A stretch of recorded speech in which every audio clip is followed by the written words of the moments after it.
Mi nombre es Andrés Polanía Sánchez, soy jefe de comunicaciones y relaciones públicas de Total Jurídica Abogados. Conmigo pueden adelantar convenios empresariales, todo el tema de publicidad, mercadeo para con la firma. Pueden acercarse o hacer cualquier tipo de convenio si quieren que los abogados de nosotros estén representando sus firmas. Lo pueden hacer directamente servicio para que trabajemos en conjunto con la firma que represento. Esta COVID, empresas y empleados, es una apuesta de Total Jurídica Abogados para todas las personas que tienen en estos momentos preguntas y dificultades frente a qué hacer. ¿Qué hacer con una pandemia que cogió a medio mundo o a todo el mundo sin estar preparados? Que se nos presentó de un momento a otro y no teníamos la preparación, las empresas y los empleados, para saber qué hacer, cómo actuar frente a esta situación. Y durante el último año nos ha venido enseñando cuáles son los retos que debemos enfrentar. En esta oportunidad,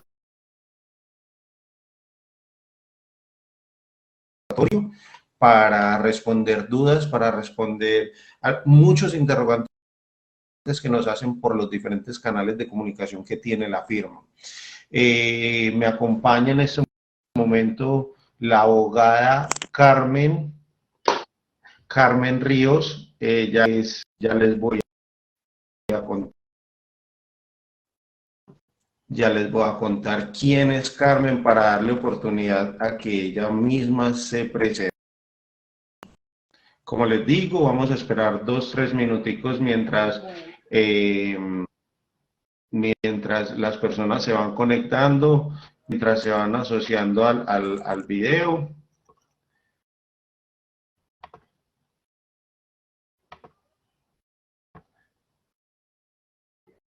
Mientras, recuerden, miren, finalizando el video, finalizando este conversatorio, vamos a abrir una ronda de preguntas para todas las personas, para que nos puedan poner ahí en los comentarios de este video qué es lo que quieren preguntarle a la abogada Carmen. Listo, la voy a presentar. Ella es abogada de la Corporación Universitaria del Caribe, con énfasis en derecho laboral y de la seguridad social. En esta área se ha desempeñado como defensora de entidades públicas en el ámbito de la seguridad social, y además es abogada litigante del trabajo y de la seguridad social. Hoy en Total Jurídica es colaboradora del área laboral, del área de seguridad social, y bueno, entonces le voy a dar la oportunidad a ella para que se presente y para que nos cuente qué es lo que ha hecho durante su vida laboral. Obviamente darle la bienvenida, el agradecimiento para este en vivo que hoy estamos teniendo. Hola Andrés, muchísimas gracias por la invitación. Como abogada, como ya me describiste, soy abogada de la Corporación Universitaria del Caribe, SECAR, una universidad de la costa. Como abogada me he desempeñado como abogada defensora de entidades públicas como Colpensiones, ejerciendo la defensa de esta entidad en el ámbito de pensiones en la ciudad de Medellín, en la ciudad de Montería y en la ciudad de Sincelejo. Como abogada, también he trabajado para varias firmas de abogados en el área del derecho laboral en la ciudad de Medellín, y también he trabajado para empresas del sector textil y manufactura y la industria de la moda. Colaboro para varios blogs y revistas digitales que toca mucho este tema del área laboral, sobre todo en la industria de la moda, y que es una de los grandes sectores económicos de nuestro país, sobre todo en una ciudad como Medellín. Y actualmente también soy colaboradora de la firma Total Jurídica SAS. Perfecto, Carmen, muchas gracias. Nos están diciendo quienes nos están viendo que hay que subirle un poquito el tono de la voz. ¿Listo? Para que te escuchen bien, para que Listo. escuchen perfectamente qué es lo que lo que les vas a comentar el día de hoy. Les cuento, Total Jurídica Abogados es una firma con sede Listo. principal en Medellín, tenemos operaciones en todo el país, tenemos oficina en Bogotá, país, somos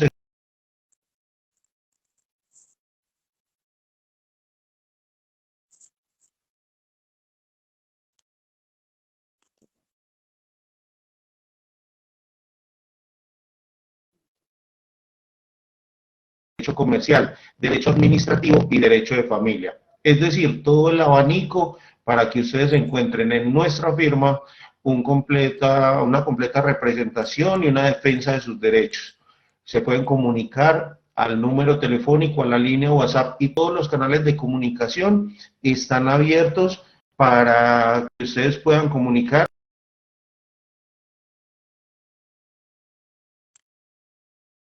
asesorías jurídicas y las representaciones jurídicas que nosotros hacemos. En el área penal tenemos atención 24 horas, los 365 días del año, es decir, no paramos, en cualquier momento usted nos puede llamar y tenemos un dispositivo activado para la representación jurídica prácticamente que inmediata y en todo el territorio nacional. Contándole esto, Carmen, preparad, entremos en materia, ya hay varias personas conectadas, entonces, en respeto a ellos y agradeciéndole su conexión, entremos en materia, Carmen. COVID, empresas y empleados.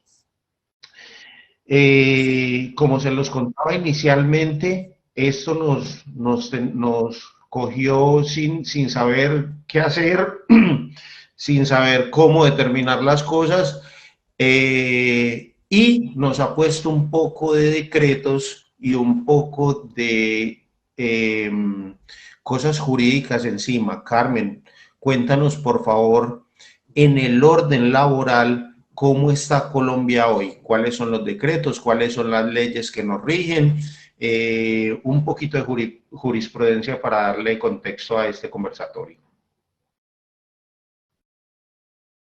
Bueno, sí, Andrés, como tú lo indicabas al inicio del conversatorio y ahorita, digamos que la pandemia que se declaró por todo el tema del COVID-19 generó un revolcón en todos los ámbitos de la vida en sociedad de nuestro país y de todo el planeta.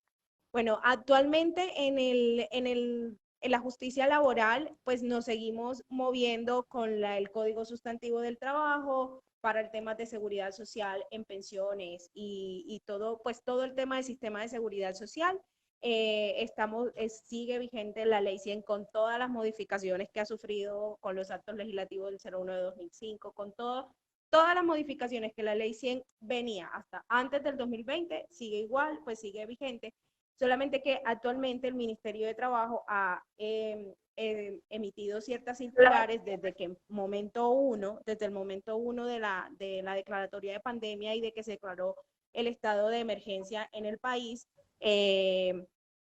Empezó a emitir una serie de circulares y de conceptos que regularan temas como por ejemplo el teletrabajo, que es un tema que vamos a tocar mucho en este conversatorio, pero que fue un tema, digamos que el eje central de todo el tema laboral en la actualidad, ese y el de las incapacidades por el COVID, ¿no?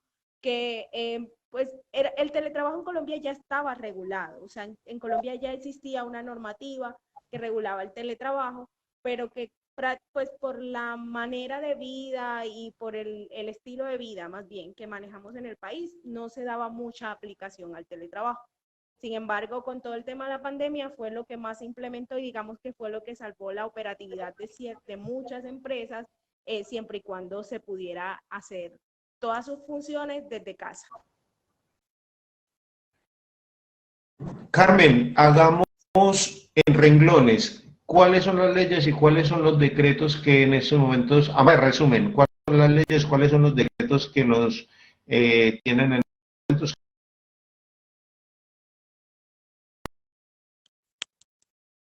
vayan tomando apunte y sepan por dónde investigar o cómo preguntarnos Bueno, directamente. actualmente vamos en la circular, solo del año 2021 vamos en 22 circulares, desde que empezó la pandemia son más o menos 40 circulares del Ministerio del Trabajo. Todas esas circulares el Ministerio del Trabajo aparecen en su plataforma y en cualquier oficina del Ministerio del Trabajo, o bueno, ellos también están trabajando, ellos están teletrabajando, al igual que la rama judicial, todos los decretos que el presidente también sacó a partir de la declaratoria de la emergencia sanitaria incluyen temas laborales. Esos decretos no solamente hablan, por ejemplo, de cómo se va a manejar el tema de arriendos, sino que todos esos decretos, ese decreto que sacaba cada 15 días del año pasado y este año han salido como de manera mensual, van dando las indicaciones de cómo nos debemos mover como empresa. Entonces, actualmente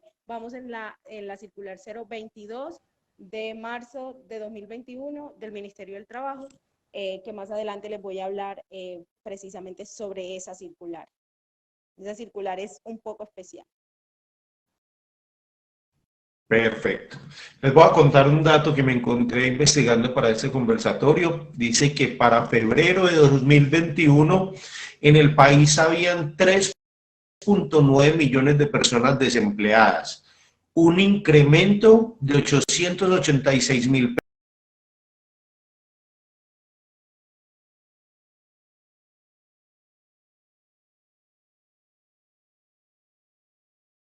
pasado, es decir, de 2020. De estas 886.000 personas se encuentran en las 13 ciudades y áreas metropolitanas. De acuerdo con este informe del periódico Portafolio, dice que para el mes en estudio, es decir, para febrero de 2021, 505.000 mujeres y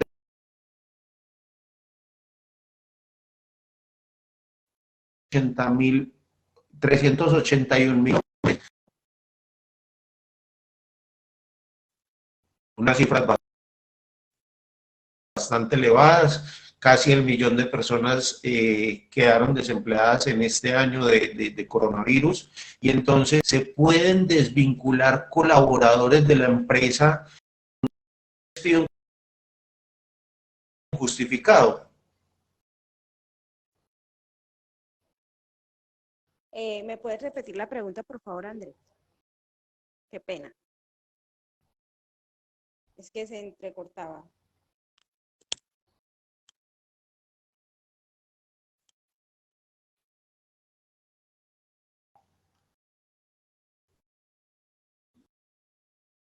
Bueno, sobre ese ¿Escuchaste en tema esa hay que de pronto no ir oportunidad, para Carmen? Sí, claro, que si se pueden desvincular colaboradores de la empresa, pues por el tema de la pandemia. Hay que tener en cuenta que la mayoría bueno, pasó mucho sobre todo con sectores específicos como el sector del entretenimiento, el sector gastronómico, aunque en los restaurantes después encontraron la manera de reinventarse un poquito y salvar un poco el patrimonio que tenían. Pero hay que entender que la situación de pandemia, la situación de cuarentena, de las personas todas encerradas, nadie sale, fueron 3 meses en que estuvimos de cada 15 días más de cuarentena, 15 días más de cuarentena en el país entero. Entonces, la sugerencia que se le hace a las personas propietarias de empresas, socios de empresas, dueños de empresas que se vieron muy afectados por el tema de pandemia y que se ven obligados de pronto a disminuir la cantidad de empleados que tenían. Lo que se sugiere siempre es hacer una evaluación completa de la empresa y empezar por cómo revisar el tema de nómina. Empezar por los tipos de contrato que hay en la empresa. Bueno, en la empresa hay contratos a término fijo y a término indefinido. Empezar a revisar tal vez es una manera de que no se le ocasionen más problemas jurídicos en el futuro a esa empresa y más problemas de los que ya tiene, por ejemplo, la declaratoria de insolvencia y todo eso, es revisar, bueno, si hay personas que hay 10 empleados, de los 10 hay 3 que tienen contrato a término fijo, que a uno se le termina dentro de 2 meses y al otro se le termina dentro de un mes. Entonces, empezar a redactar de pronto la carta de no prórroga de esos contratos y empezar a hacer la disminución, o sea, buscar la salida antes llegar al punto de terminar toda la contratación y hacer, por ejemplo, un despido masivo de 150 personas que de pronto tenían contrato a término indefinido y en el que evidentemente como no hay una causal justa para terminar el despido, terminar el contrato, perdón, terminar pagando indemnizaciones por despidos injustificados a toda esa cantidad de empleados y va a ser un gasto mayor para la empresa. Entonces hay que ser un poco, lo que se les indica es, hay que ser un poco hay que ser inteligentes y hacer un diagnóstico de toda la empresa. ¿Qué tipos de contrato terminamos? Bueno, tenemos, entonces los que están a término fijo, ¿cuáles están prontos a terminarse? Y entonces esos que están prontos a terminarse, si no prorrogarlos, esto digamos que buscando la manera de que no se cause esa indemnización por despido justificado, ¿cierto?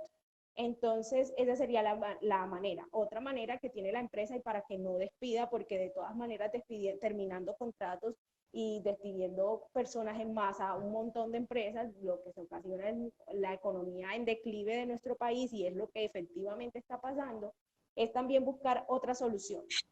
¿Cuáles otras soluciones? Los trabajadores que pueden realizar su trabajo desde casa, eso también depende del sector económico de la empresa, ¿no? Los trabajadores que, por ejemplo, buscar la suspensión del contrato. En la suspensión del contrato se suspende el pago de la remuneración, pero se sigue salvaguardando el pago de seguridad social. Entonces, yo sigo con de pronto la responsabilidad de la seguridad social, pero me estoy ahorrando, por decirlo coloquialmente, la nómina. Entonces, es buscar la solución. Entonces, existe, por ejemplo, las licencias no remuneradas, pero estas sí deben ser pactadas con el trabajador y deben ser a petición del trabajador. La suspensión de los contratos, pues, que era lo que indicaba anteriormente, que es que no pagamos el salario, pero pagamos seguridad social, porque ese es otro problema que se genera. Todas esas personas que quedan desempleadas quedan por ejemplo, sin cotizaciones al servicio de salud. Y si bien hay un servicio de salud subsidiado, que inmediatamente pues pasamos a él, genera también una contingencia en los servicios de salud y más aún en el momento en el que estamos, que la gente se está enfermando, por ejemplo, el momento en el que estamos ahora, que no hay servicio hospitalario. Entonces es buscar todas las soluciones que nos trae la ley, que nos trae el Código Sustantivo del Trabajo. Por ejemplo, también podemos hacer vacaciones colectivas, vacaciones adelantadas, todo esto nos va a permitir que organizar de mejor manera la empresa, evitar de pronto una salida masiva de dinero cuando estamos teniendo un problema tan grave de liquidez, porque no está entrando dinero, porque no se están vendiendo los servicios, no se están vendiendo los productos, porque estamos en quiebra, porque estamos a punto de declaratoria de disolución de la empresa, de la sociedad o de la empresa.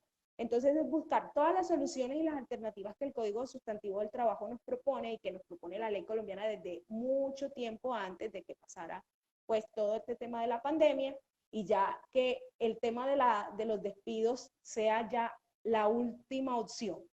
Y para hacerlo de esa manera escalonada, mirar qué contratos sí se pueden terminar, qué contratos para que tampoco, porque es que la salida injustificada de un trabajador le va a corresponder al empleador pagar una indemnización por despido sin justa causa.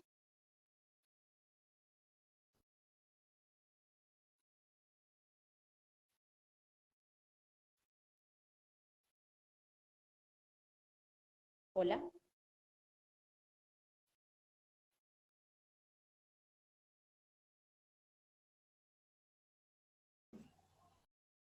Hola Carmen, perfecto. Soluciones a esto es el teletrabajo.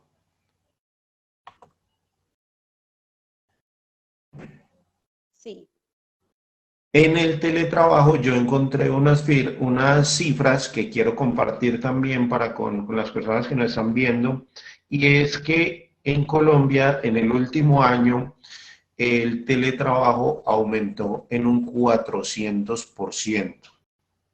Las ciudades que más reportan cifras de teletrabajo son Bogotá, Medellín, Cali, Bucaramanga y Barranquilla, pero también dice el informe que estaba consultando del Ministerio del Trabajo es que solo la mitad de las empresas en Colombia contaban con políticas de trabajo remoto antes de la pandemia. Es decir, lo que hemos repetido, no estábamos preparados. Entonces, esto para dar paso a la pregunta para Carmen, para nuestra abogada experta en derecho laboral, es: ¿se pueden modificar los contratos laborales para implementar horario escalonado o teletrabajo? Andrés, sí, la respuesta es sí se puede modificar. ¿Cómo se hace? Agregándole un otro sí a los contratos de trabajo, pero estos otros sí deben tener puntualmente, me voy a permitir leer algo porque es que bueno, voy a hacer una pausa aquí, voy a explicar algo antes de remitirme directo a la norma. A ver, el teletrabajo, como lo indiqué anteriormente, ya tenía una regulación en nuestra legislación laboral. Era a través del decreto 1072 de 2015 se había propuesto en la manera de teletrabajo.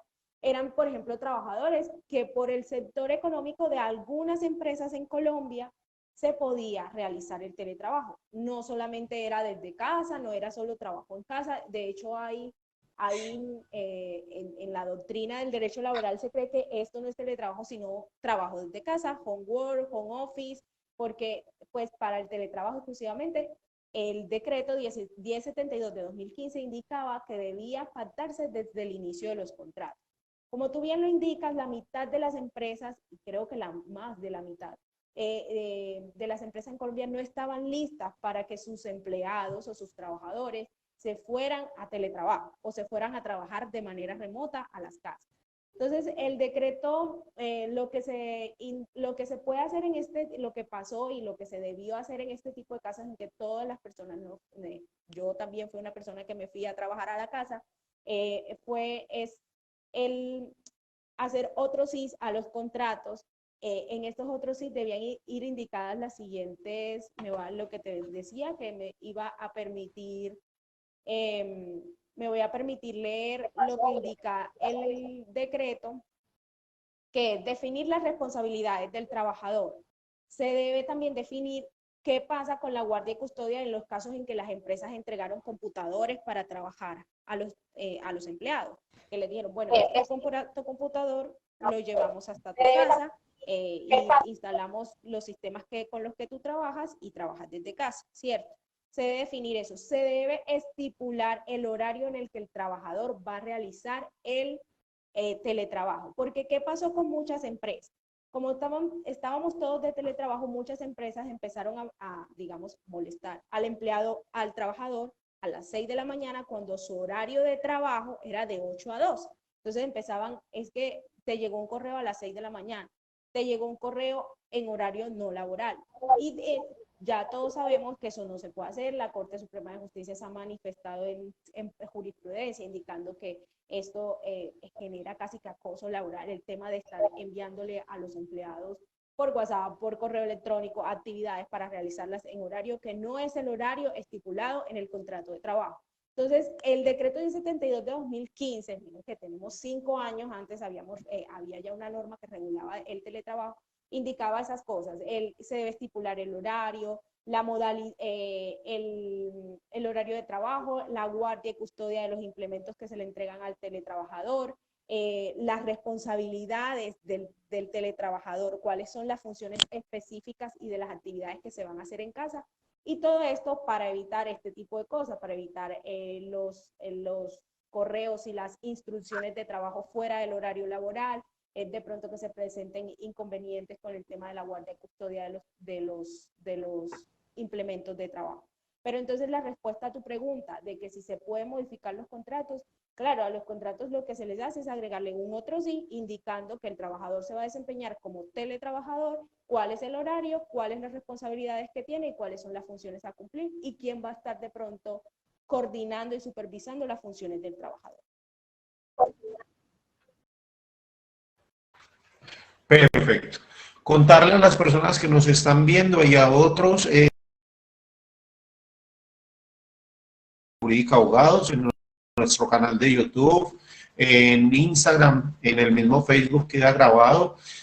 para su posterior consulta. También contarles que ustedes pueden consultar a la abogada del área laboral, Carmen Ríos, quien hoy nos está ofreciendo su conocimiento en el 318-390-4649 o en cualquiera de las líneas de contacto de Total Jurídica, que son varias, a través del Twitter, a través del Facebook, Instagram, LinkedIn.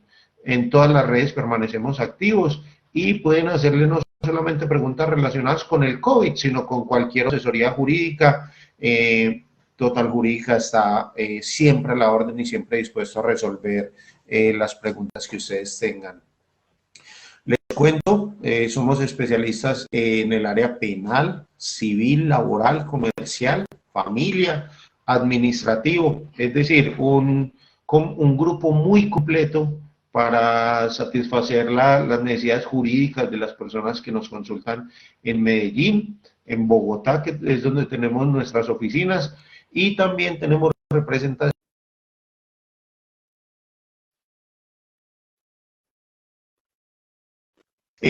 Doctora Carmen, le hago la siguiente pregunta. A propósito de los empleados, el empleador en una entrevista laboral solicitar una prueba COVID. Esta pregunta, como muchas de las otras que tenemos para este conversatorio, nos la realizan quienes nos consultan a diario en la firma.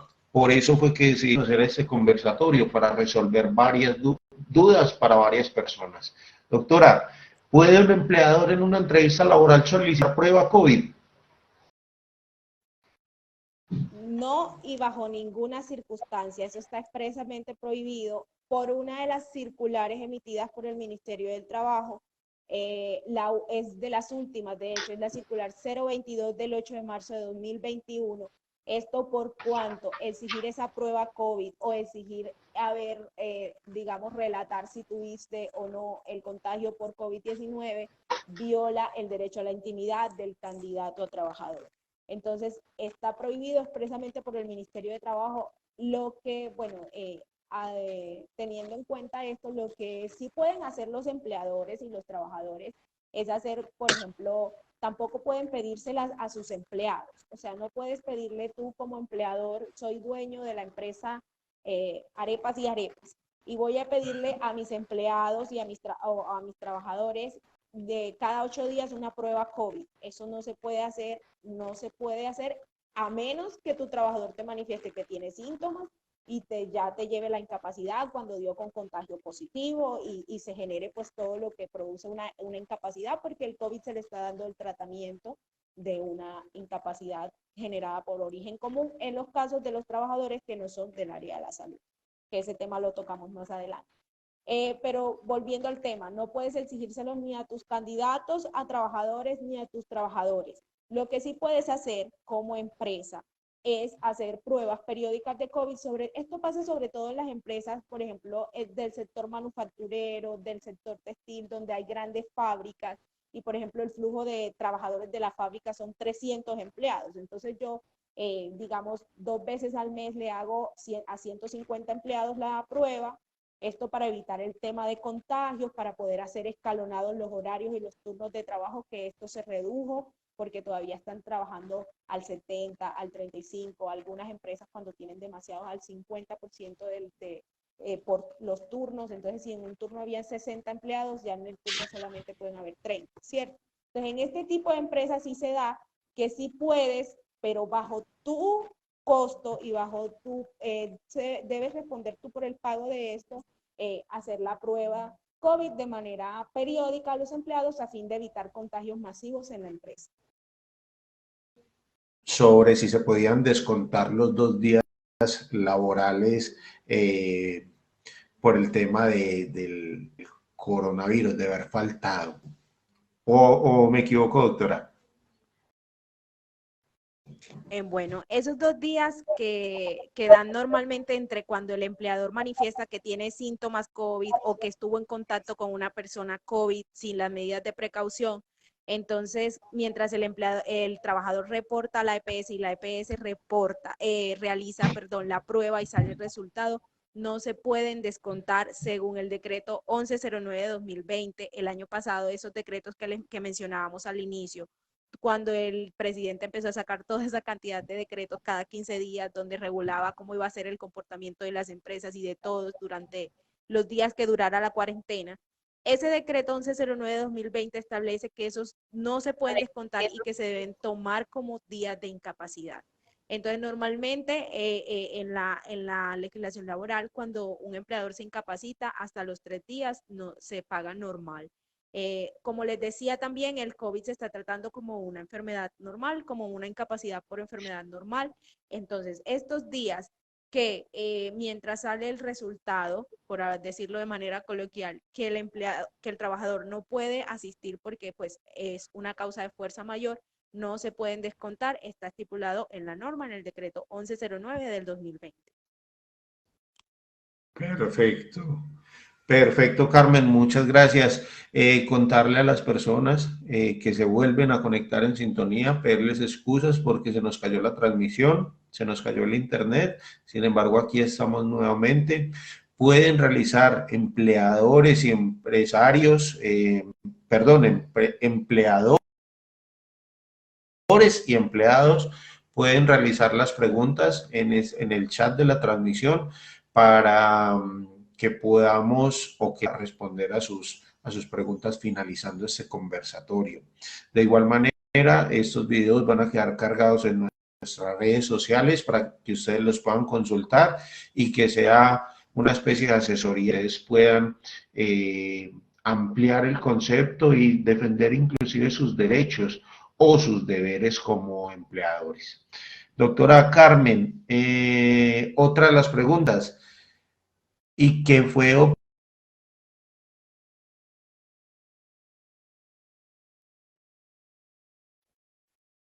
obligatorio? Si uno informa a la empresa que se contagió de COVID, ¿lo pueden despedir una vez termine la incapacidad? Claro que sí, doctora. Si uno informa a la empresa que se contagió de COVID, ¿lo pueden despedir una vez termine la incapacidad? Bueno, para realizar un despido después de una incapacidad, esto pasa con el COVID y con cualquier otra enfermedad, debe existir una justa causa. Digamos que por ejemplo, si el trabajador que tuvo la incapacidad por COVID vuelve al trabajo, pero vuelve con recomendaciones, el empleador debe tomar lo estipulado, como viene tratando cualquier enfermedad y cualquier incapacidad de origen común y incluso las de origen laboral, eh, la incapacidad. O sea, se aplican las mismas normas contenidas en el Código Sustantivo del Trabajo. Esto es, si el empleado sigue, por ejemplo, con recomendaciones, sigue con tratamiento médico, digamos que está revestido de una estabilidad laboral reforzada por el tema de incapacidad. Pero si si el trabajador, perdón, vuelve al puesto de trabajo y digamos después de una incapacidad por COVID, que por ejemplo fue asintomático, pero como tuvo COVID, tuvo que hacer el aislamiento obligatorio, pero entonces después de esa incapacidad, que eso se toma como una incapacidad,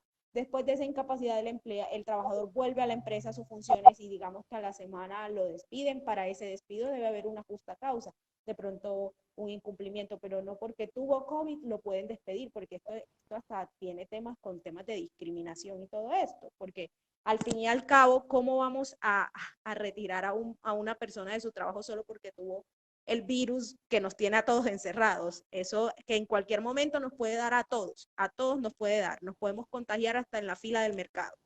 Entonces, se le da la misma aplicación y la misma normatividad que se maneja con todo el tema de incapacidades en las empresas, que es pues tener en cuenta que no esté incurriendo en el despido de un trabajador que tenga estabilidad laboral reforzada y que si se va a despedir sea una justa causa. Abogada Carmen, usted es experta en derecho laboral y en pensiones, cesantía, riesgos, pero me lo voy a meter un poquito por el área comercial para que espero que no interfiramos, aunque en la firma Total Jurídica tenemos especialistas en derecho comercial, pero sí quiero hacerle una pregunta para los empleadores que nos ven a esta hora y ¿hay beneficios empresariales para quien mantenga su planta de personal intacta? Bueno, el gobierno el año pasado, cuando pasó todo, el gobierno nacional, cuando pasó todo el tema de la cuarentena, emitió una cantidad de beneficios para las empresas, no solamente por mantener la planta intacta, también pues por el tema de tributación, el tema de facturación, el tema de existencia de la empresa. Entonces, digamos que en cada caso, para revisar, digamos, a qué, y eso lo sabrá mejor mi compañero David, que es el experto en derecho comercial, eh, en cada caso habría que mirar el tipo de sociedad, el sector de la economía, porque también hay sectores de la economía que se vieron mucho más golpeados que otros. Entonces, el sector de la economía al que pertenece la empresa o la sociedad, la cantidad de años que tengan en el mercado, si es micro o mediana, sí, si es pequeña o mediana empresa, si es una gran empresa, tiene que ver también con el tema de cuánto tributan al año. Todos estos beneficios, digamos que la canasta de beneficios es una sola. Entonces, esos beneficios para cada empresa hay que examinar qué tipo de empresa es, todos estos factores que dije anteriormente sobre la tributación, el sector de la economía al que pertenecen, la cantidad de empleados que tienen, eh, el tipo de empresa que es para poder revisar que para poder decir, bueno, tienes acceso a este beneficio que el gobierno lo creó en el tema, en el año de cuarentena para tales empresas. Hay que aclarar también que muchos de esos beneficios fueron creados de manera transitoria, es decir, algunos ya hoy no están vigentes, por ejemplo, el tema de las primas, que el año pasado, pues a algunas empresas se les permitió pagar la prima de manera como la de junio pagarla con un plazo mayor al que normalmente es, que es el 30 de junio de cada año. Entonces, esos beneficios se crearon de manera transitoria y actualmente no están vigentes. Entonces hay que entrar a mirar todos esos puntos de la empresa y mirar cuál de esos beneficios que estén vigentes, que no fueron transitorios, están para podérselo asignar a la empresa que tal vez esos beneficios vuelvan, porque como está la situación, puede que esos beneficios vuelvan si viene de nuevo una cuarentena como la del año pasado, que estuvimos más de 4 meses, casi 4 meses, perdón, encerrados. Perfecto. Recuerde que si usted es empleador, si usted tiene una empresa, un emprendimiento o un pequeño negocio y quiere formalizarlo en Total Jurídica, le prestamos el servicio. Si quiere saber cuáles son los beneficios desde el área comercial, es decir, de beneficios para pagar empleados, algo que se llama el PAEF, se me viene a la cabeza los beneficios tributarios. En Total Jurídica contamos con especialistas en derecho comercial, como lo mencionó la doctora Carmen, es David, la persona encargada, quien atenderá sus dudas y quien les puede prestar una asesoría y una representación jurídica para que usted logre beneficiarse o acceder a los beneficios que está otorgando el gobierno nacional para empresarios y empleadores en este tema del COVID. Se lo puede contar a otras personas, a otros compañeros empresarios y entre todos, entre el voz a voz, se puede desarrollar una cadena para que no nos golpee tanto, para quienes tienen empleados o ofrecen empleo y todavía se dan, por decirlo coloquialmente, la pela de sostener a sus empleados. Hay unos beneficios a los que ustedes pueden acceder y nosotros como firma desde la parte jurídica les podemos ayudar y les podemos orientar. Doctora Carmen, Exacto, sí, otra de las porque preguntas, me decía. quería antes decir algo, que se trata de que, sí, quería decir que así como les explicaba al inicio que se trataba de cuando, no, cuando hablábamos del tema de la terminación de los contratos por todo este tema, se trata de que entre todos como sociedad salgamos adelante porque la situación no ha sido fácil para nadie. Unos hemos contado con la suerte de tener empleo y de trabajar desde casa, pero hay mucha gente que se ha quedado prácticamente en la calle sin trabajo. Recordemos que en Colombia el tema del empleo informal es enorme. En Colombia hay mucha informalidad aún en empleo. Entonces, hacer todo esto más fácil. Digamos que cuando nosotros ofrecemos este servicio, lo que queremos es orientar, digamos, no importa si su empresa solo tiene 5 empleados sin empleo, son 5 familias sin tal vez comida, sin techo, sin seguridad social, que es súper importante y más teniendo en cuenta el tema del virus que nos tiene a todos encerrados. Entonces, lo que se trata es, sí, digamos, de que como sociedad sigamos en pie y que todo el tema de la pandemia no nos afecte tanto.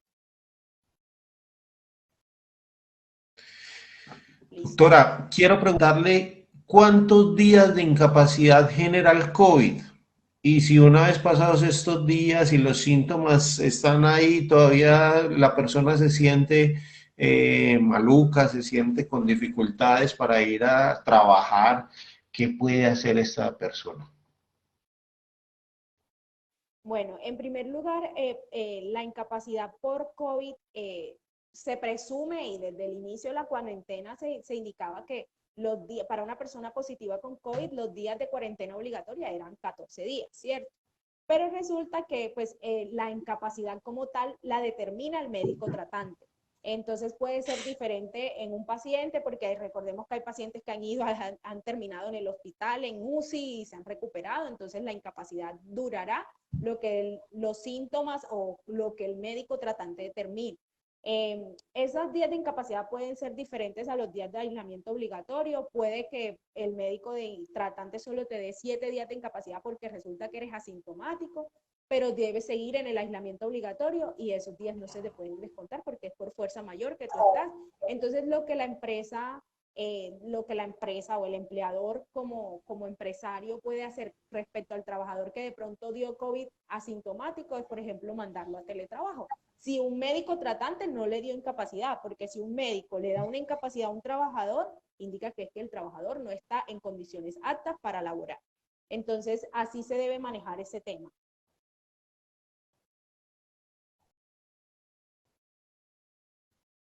Perfecto.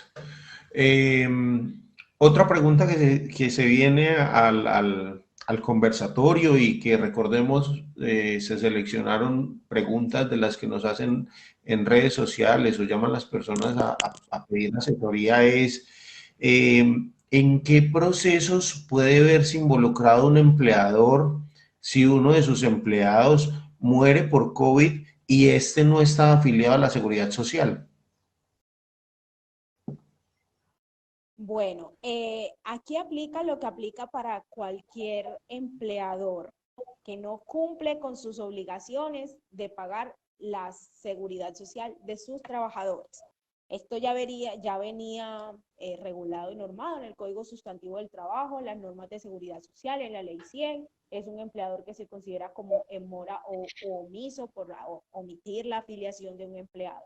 Entonces, digamos que si un empleador tiene 6 empleados y ninguno está afiliado y uno de ellos se muere por contagio de COVID y resulta que fue al hospital y no tenía el servicio médico porque no estaba cotizando en servicios de salud, el empleador se puede ver involucrado en todo el tema de responsabilidad, sobre todo de manera onerosa, ¿no? Que es el tema de pagar sanciones y multas. Estas multas ya vienen desde muchísimo antes de la pandemia estipuladas y están estipuladas tanto en la Ley 100 del 93, porque la Ley 100 mucha gente cree que solo tiene que ver con pensiones. La Ley 100 regula también el tema de la salud y el tema de las ARLs.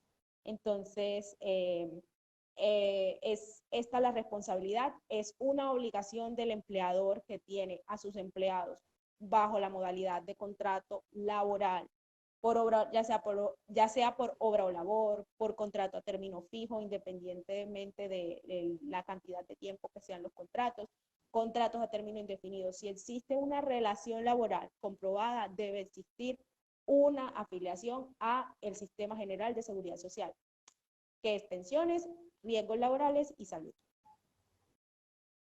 Doctora Carmen, me están preguntando por interno que cuál es la entidad que regula y sanciona todo ese tema de las afiliaciones al sistema de seguridad social.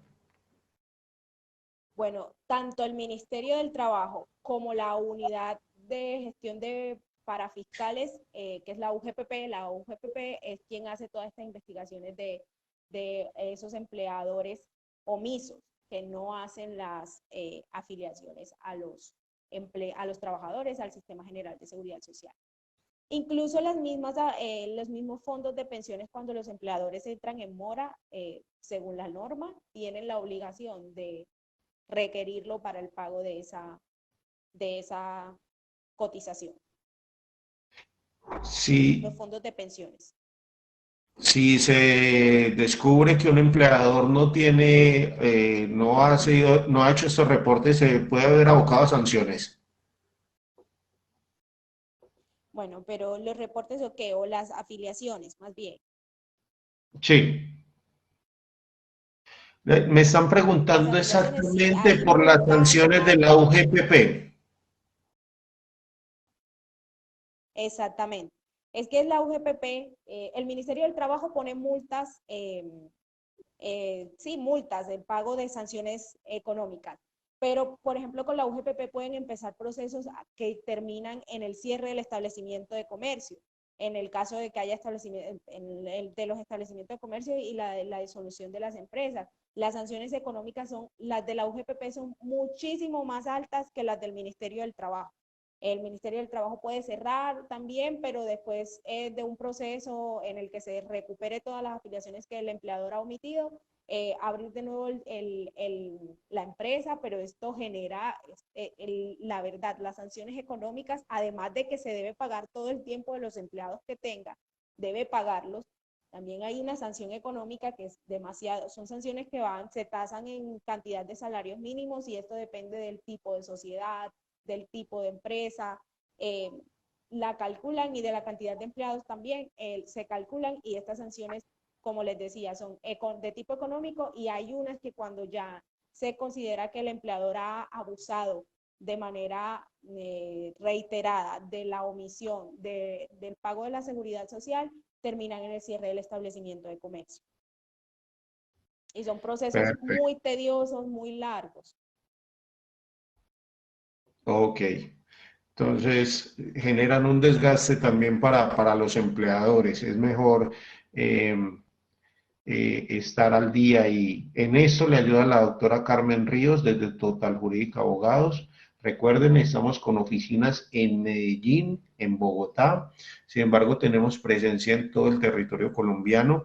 Representamos desde el área penal 24 horas, todos los días de la semana, incluyendo festivos y días especiales, teniendo en cuenta que el servicio penal es prácticamente como un servicio de urgencias.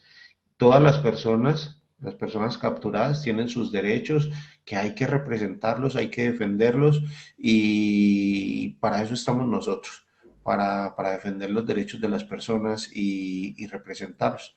Llevarlos a juicio y como todo colombiano que tenga derecho a una defensa digna, ¿cierto?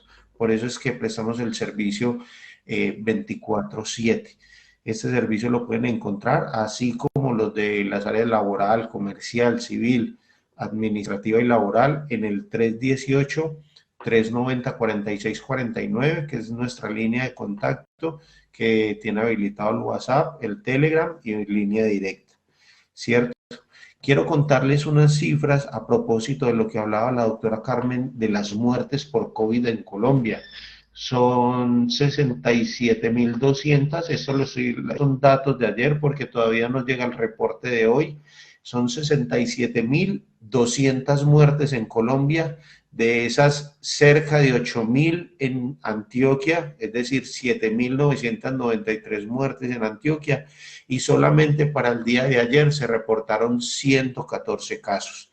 114 casos de muertes en Antioquia que nos deben doler, que nos deben preocupar, por así decirlo, que nos deben incentivar a que nos quedemos en casa, a que nos cuidemos, a que nos protejamos y a que los empleadores tengan en cuenta todo este tipo de recomendaciones que está dando la doctora Carmen para que nos cuidemos, para que sepan cómo actuar y también los empleados para que sepan defender sus derechos, para que sepan llamarle a sus empleadores qué es lo que deben hacer y para que tengan en cuenta cuando les suceda un despido, un descuento de días y todo ese tema que hemos venido hablando. Doctora, algo para adicionar y si tienen preguntas las personas, adicionales a las que me han hecho por interno, que ya voy a revisar.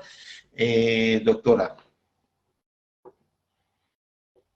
No, la invitación también es obviamente a cuidarnos en la medida de los que tenemos este privilegio de trabajar desde casa y de cumplir, digamos, con los toques de queda y las restricciones que se puedan. Hablábamos ahorita de la informalidad, de la cantidad de informalidad que hay en el país, que hay mucha gente que vive del diario, pero bueno, procurar hacer, mantener el distanciamiento social, procurar en las empresas, los empleadores, por favor, que cumplan los puestos de trabajo con los sistemas de bioseguridad para el tema de lo del COVID, organizar de manera clara, como por ejemplo en los que hay fábricas, organizar de manera clara esos turnos para que no de pronto no haya un contagio masivo de 20, 30 empleados, que sabemos que además de que baja la productividad de la empresa, son 20 personas enfermas que pueden estar en riesgo de morir porque el COVID es bastante peligroso. Entonces, nada, la invitación es a cuidarnos, a que hagamos un estudio claro antes de tomar decisiones sobre nuestras empresas, sobre el despido de trabajadores y utilizar todas las herramientas jurídicas que ya venían existiendo y que actualmente y las que sacaron pues con todo el tema de la pandemia. Me preguntan por interno, me hacen la siguiente pregunta. Trabajo en el área de seguridad, exactamente en una portería. Tengo contacto directo con muchas personas. Sin embargo, mi empleador dice que no puede darme todos los elementos de protección que le hemos solicitado, tales como batas, caretas, tapabocas y guantes. Solo nos ha cumplido con tapabocas y caretas. ¿Es esto legal? Bueno, ya ahí habría que entrar a revisar por qué el empleador se está negando a cumplir con los temas de bioseguridad. Digamos que no es algo legal que pueda suceder, porque el empleador debe otorgarle al trabajador todos los implementos de seguridad, sobre todo a los trabajadores que están expuestos. Porque hay trabajadores que por lo que la función que desempeñan, digamos, no tienen tanto contacto con el público. Pero, por ejemplo, si es un tema de seguridad, que es la persona encargada de la portería, de recepción de mensajería, es una persona que tiene contacto con demasiadas personas y la obligación del empleador para que su trabajador esté cumpliendo con sus funciones a diario no es solamente tenerlo afiliado al sistema de seguridad social y pagarle su salario, es darle los implementos necesarios para el cumplimiento de su función sin que y disminuir el riesgo de contagio. Es que si el portero se enferma, se puede enfermar, por ejemplo, si es una unidad, se puede enfermar mucha gente que entra a la unidad sin darse cuenta.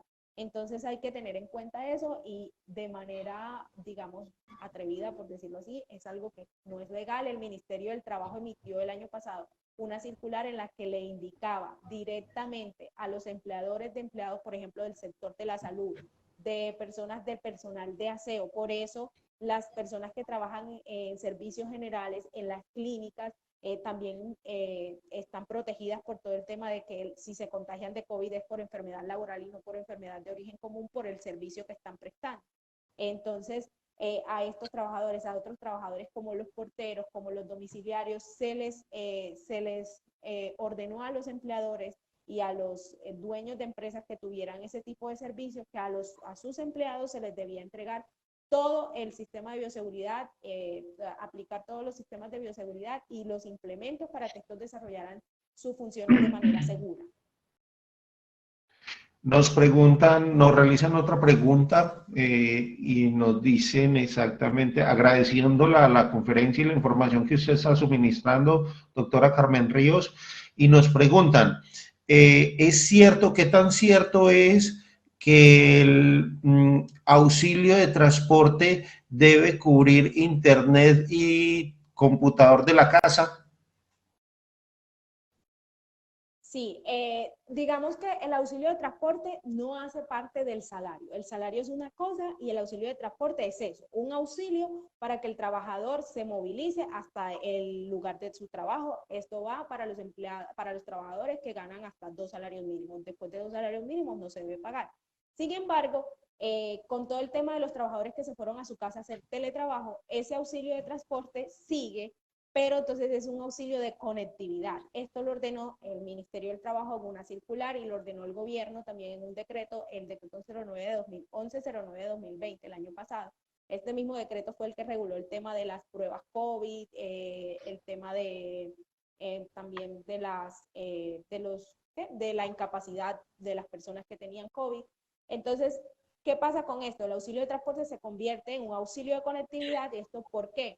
Porque no es lo mismo el servicio de conectividad de Internet para una oficina que el servicio de conectividad de Internet para hogar. De hecho, cuando nosotros vamos a contratar en Tigo, en Claro, en esas empresas, el servicio, lo primero que nos dicen es Internet hogar o Internet empresas.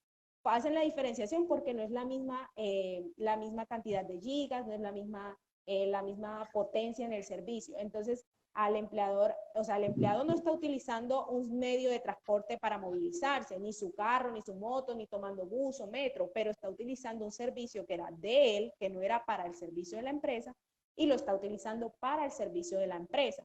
Entonces, ese auxilio de transporte se convierte en auxilio de conectividad. Perfecto. Otra de las preguntas dice, soy domiciliario, pero no tengo contrato laboral, sino un acuerdo. Hace días me impusieron un comparendo. ¿Debo presentarme o cómo puedo negociar con mi empleador la sanción?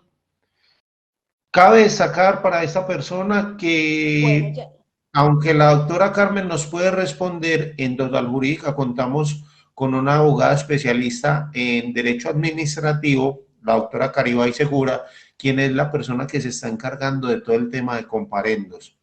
Entonces,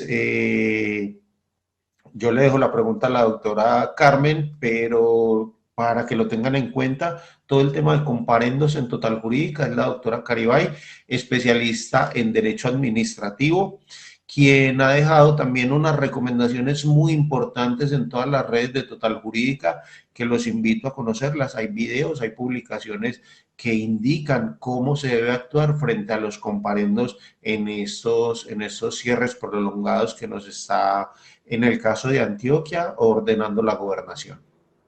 Doctora Carmen. bueno, bueno, en este tema de los domiciliarios, como hablaba anteriormente, además de eso, perdón, además de la afiliación a la seguridad social, de todos los implementos de seguridad que se le deben dar a los domiciliarios, el decreto 1109 de 2020 también indicó que los empleadores que tengan este tipo de servicios, las empresas que tengan este tipo de servicios deben gestionar los permisos para los empleados, para que los empleados trabajen. Entonces, si el empleador no gestionó estos permisos, hay una responsabilidad de él y esa responsabilidad debe cumplirla y ya con el tema del comparendo, al momento de presentarse ante la entidad que le impuso el comparendo debe estipular todas estas situaciones, que era un trabajador, que era un domiciliario, porque es que puede que haya un acuerdo y que no haya un contrato por escrito, pero si él trabaja para eso, es responsabilidad de la empresa o del empleador gestionar los permisos para que él para que él realice sus funciones. Perfecto. Bueno, agradeciéndole, doctora Carmen, su tiempo, su disposición, su conocimiento, compartir el conocimiento con todos nosotros. Eh, como le digo, el tiempo de estar aquí con nosotros para ilustrarnos, agradeciéndole a las personas que están conectadas, que compartieron este video para con sus amigos, sus conocidos, sus familiares. Recordarles que este video estará cargado en las redes de Total Jurídica y se convierte en un elemento de consulta en el cual ustedes pueden volver o mostrárselo a otras personas si les comentan que tienen situaciones y también recordarles que en Total Jurídica estamos a su servicio con nuestra abogada especialista en Derecho Laboral, la doctora Carmen Ríos, quien en esta oportunidad nos acompañó y a quien le agradezco su conocimiento y dedicarnos su tiempo. muchas gracias, André, por la invitación y recordar de nuevo pues el llamado a cuidarnos todos, entre todos, y nada, a su servicio siempre, y siempre que tengan alguna duda respecto a los empleadores, los trabajadores para defender sus derechos, los empleadores para no incurrir de pronto en esas faltas que los lleven después a sanciones o a procesos judiciales bastante tediosos, pues pueden consultar a Total Jurídica, que allá estaremos para ofrecerle la mejor información y la mejor asesoría.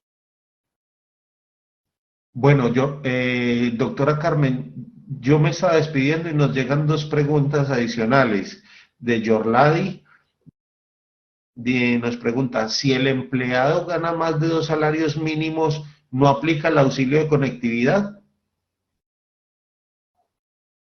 Bueno, lo que pasa es que eso es yo hablaba de que el auxilio de transporte que se convirtió en auxilio de conectividad era para esos empleados que ganaban menos de 2 salarios mínimos, porque es que el auxilio de transporte solo se paga hasta los 2 salarios mínimos vigentes de cada empleador. Ya el auxilio de conectividad no será en el mismo valor que estipula el auxilio de transporte. Lo que pasa es que cuando yo dije se convirtió el auxilio de transporte en un auxilio de conectividad, es que el empleador debe pagar exactamente lo que pagaba por auxilio de transporte como auxilio de conectividad. Ya cuando el empleado supera el trabajador supera los 2 salarios mínimos, se debe pactar entre los dos cuánto me va a reconocer o cuánto va a ser el auxilio que me va a ofrecer por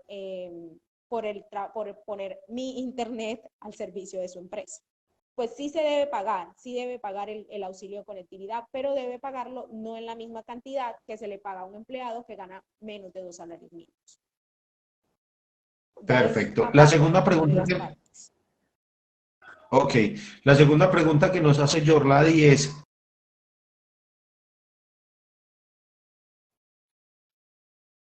¿era igual que la enfermedad general? Si es así, ¿qué porcentaje?